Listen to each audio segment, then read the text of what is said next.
Betting app মামলায় মঙ্গলবার দিল্লিতে ইডি দফতরে হাজিরা দিয়েছেন অঙ্কুশ হাজরা। এর আগে সোমবার অভিনেত্রী মিমি চক্রবর্তীকে প্রায় 9 ঘন্টা জেরা করে ইডি। প্রসঙ্গত, শিবপ্রসাদ মুখোপাধ্যায়ের রক্তবীজ সিনেমায় অঙ্কুশ হাজরা এবং মিমি চক্রবর্তী অভিনয় করেছেন। এই প্রসঙ্গ টেনে তৃণমূল নেতা কুণাল ঘোষ খোঁচা দিয়ে বলেছেন, শিবপ্রসাদের উচিত প্রিমিয়ারে ইডিকে আমন্ত্রণ জানানো। তিনি আরো বলেছেন, রক্তবীজের প্রমোশনের মধ্যে হঠাৎ করে কেন ইডি সিবিআই ডেকে পাঠাচ্ছে তা নিয়ে সন্দেহ প্রকাশ করেছেন তিনি।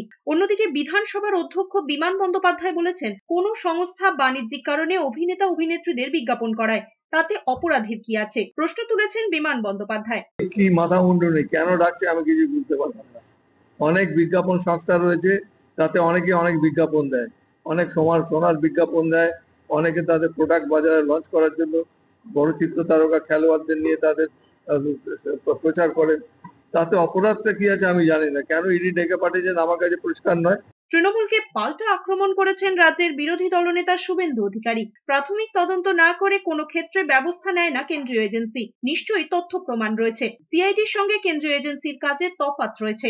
তার দাবি, তথ্য প্রমাণ পাওয়ার পর একাধিকবার ডাকার পরেই ব্যবস্থা নেয়। নিশ্চিতভাবে তথ্য আছে, তাই ডেকেছেন। তারা কোঅপারেট করবেন। তারা যদি মনে করেন যে এটা অন্যায় হচ্ছে, আইনি লড়াই করবেন। পশ্চিমবঙ্গে মমতা ব্যানার্জি একটা ফোন করে দিলে বা ভাইপোর পিএ একটা ফোন করে দিলে সিআইডি তো গ্রেপ্তার করে নিয়ে আসে, ডাকেই না।